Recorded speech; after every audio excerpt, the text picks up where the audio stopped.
Prominent figures on the right and on whatever the Democratic Party is right now have very different priorities when it comes to education. And as we cruise towards another presidential election, it's important for you to understand how the choice of one side or the other could influence the future outcomes for your children.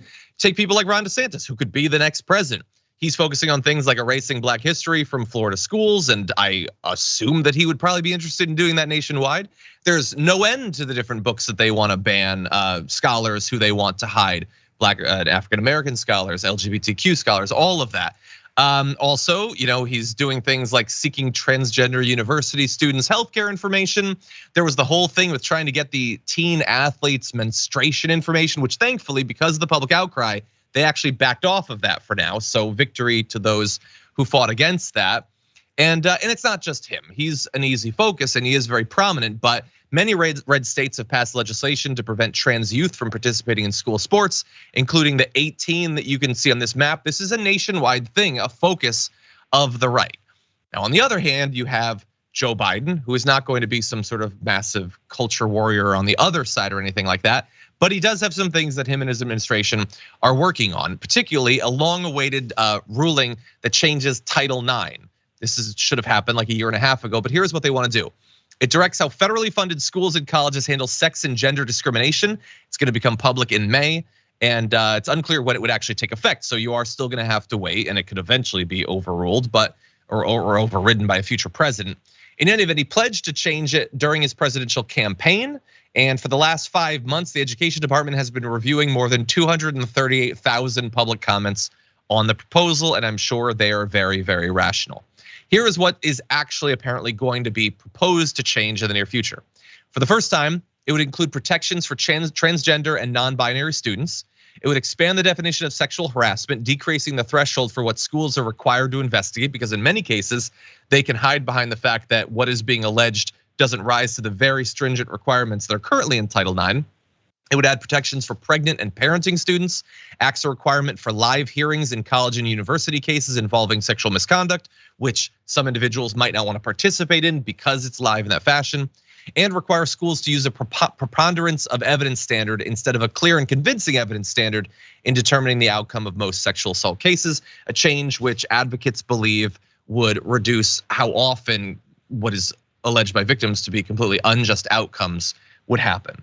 So I assume that you're going to be hearing much more about this, not only when it comes out, but when the right fearmongers around it for literally months on end.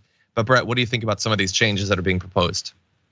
Listen, I'm looking at all the things he did, and they seem pretty terrible that Ron DeSantis did. I want to start there. I just think, yes, he has delivered for Floridians, but usually it seems like, according to new evidence, he's delivering Boone's Farm for Florida teenagers. And then also with these transgender laws that he seems to be like the bannerman for, or like the lead, the guy the flag guy.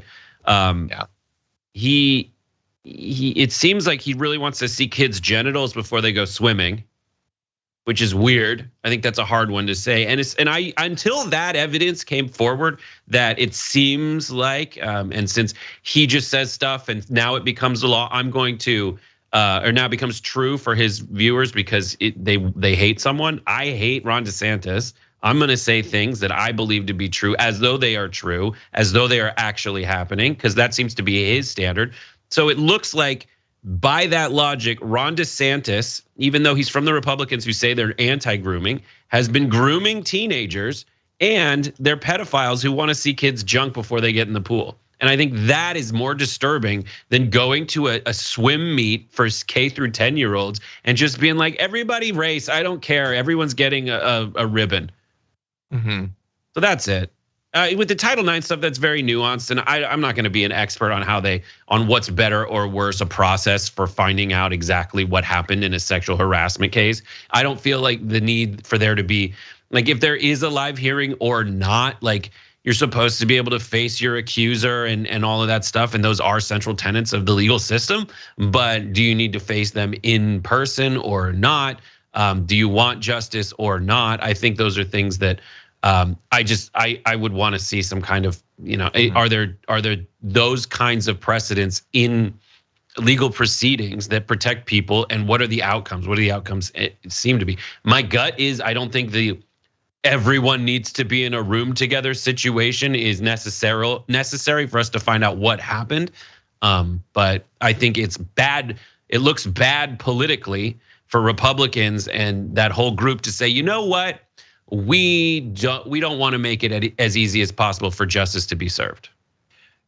Yeah, under the the banner, to continue your metaphor, of save the children, we want it to be effectively impossible to prove sexual assault. Like they just, it is so bizarre that they are so hyper focused on fictional, made up, whatever, grooming or whatever amongst second graders.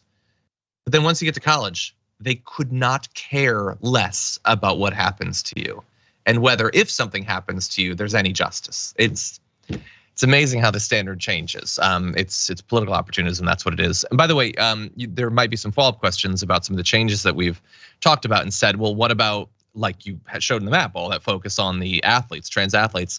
This does not cover that. They say that they're gonna have a separate rule on the topic of transgender and non-binary student participation on certain sports.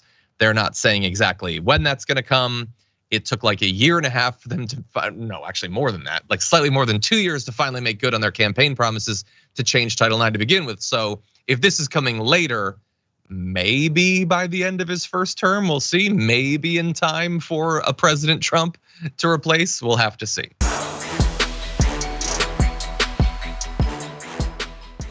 Check out the Damage Report podcast each day, wherever you get your podcasts, whether Pocket Casts or Stitcher or iTunes. You can join me as I give you the news and stories you want, with a range of co-hosts and interview guests jumping in on the fun each day. Again, that's the Damage Report, wherever you get your podcasts. And if you get them at iTunes, don't forget to rate and review. Sometimes I'll read them live on the show.